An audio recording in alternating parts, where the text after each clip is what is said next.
Today we're talking about Magna International, which is a Canadian auto parts manufacturer. They're a leading global automotive supplier.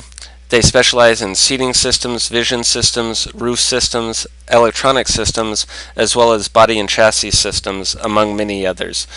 Their three main customers are GM, Ford, and Chrysler. Other customers include Tesla, Volkswagen, BMW, and Toyota. They have 292 manufacturing operations, as well as 83 product development, engineering, and sales centers in 29 countries. The reason we think Magna is an interesting company to look at is partly seen by looking at these ratios here. First of all, the current quote for Magna is $42.64. They have a market capitalization of $16.39 billion. And now let's look at some of their financial ratios compared to the industry average. They have a price to earnings multiple of 8.34 versus the industry average 21.88. They have a price to book ratio of 1.67. They have a price to cash flow of 5.37, which again is less than half of the industry average, which has a price to cash flow of 13. Looking at return on equity, it's pretty impressive, 21.84 versus the industry average 10.67. They do pay a dividend of 2.35% currently, and the last number here is an estimate based on an average of the analysts covering Magna International. Their estimated long-term growth rate is 11.35%. So looking at these ratios here compared to their peers is one way of analyzing, just seeing how cheap they are compared to the industry. And currently it seems like they may be an attractive investment. However, there's another way of evaluating the company that I wanted to look at quickly here. In these calculations, we're going to be using the numbers in the black part here, so the current quote, the current PE ratio, the estimated long-term growth rate, and the current earnings per share. So the first thing we want to do is calculate the future earnings per share. To do this, we take the current earnings per share, multiply it by 1 plus the expected growth rate, raise that to the power of 10 because we're looking at a 10-year time period here. So the future earnings per share are $14.97. Next, we want to calculate the future stock price. So we use the $14.97 and multiply that by the PE ratio to get $125 about. So the next question is, what should the current price of the stock be based on the interest rate we want to earn?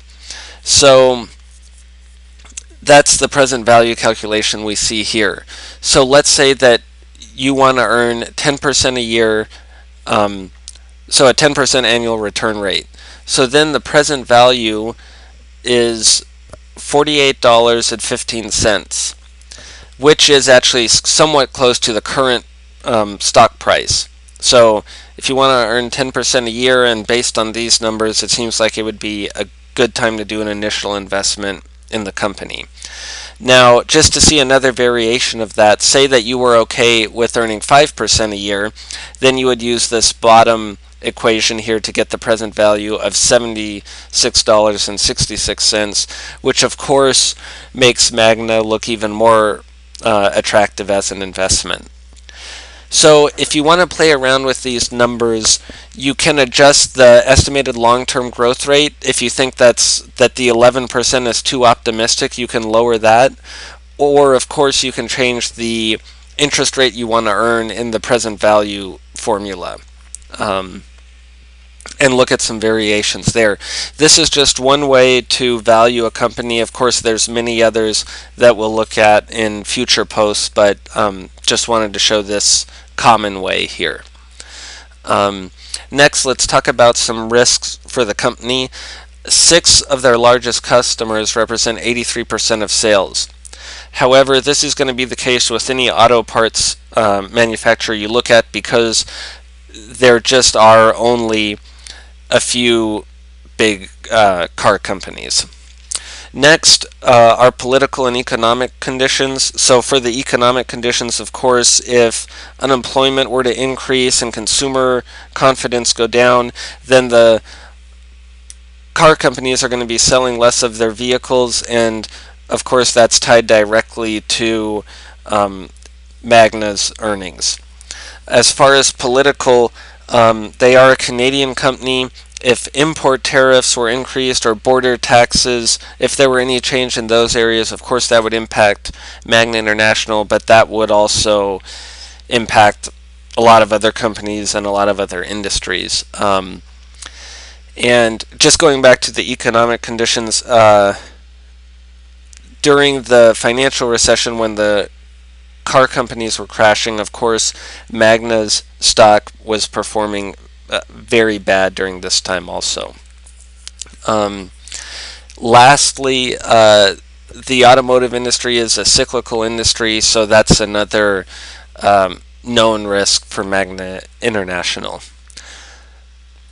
Just a general risk for the stock market overall, the current PE ratio that we're looking at here for the S&P 500 is at 25.49, which is very high historically, so the stock market is just expensive. The mean for the S&P 500 PE ratio is around 15. Of course, we saw that Magna's price to earnings multiple is much lower than the average we're seeing here. But that is something to keep in mind, that we are in an expensive market now. So that sums it up for this edition. Remember to check the blog for updates with the address seen here. The link is included in the video description. So that sums it up. Thanks. Bye.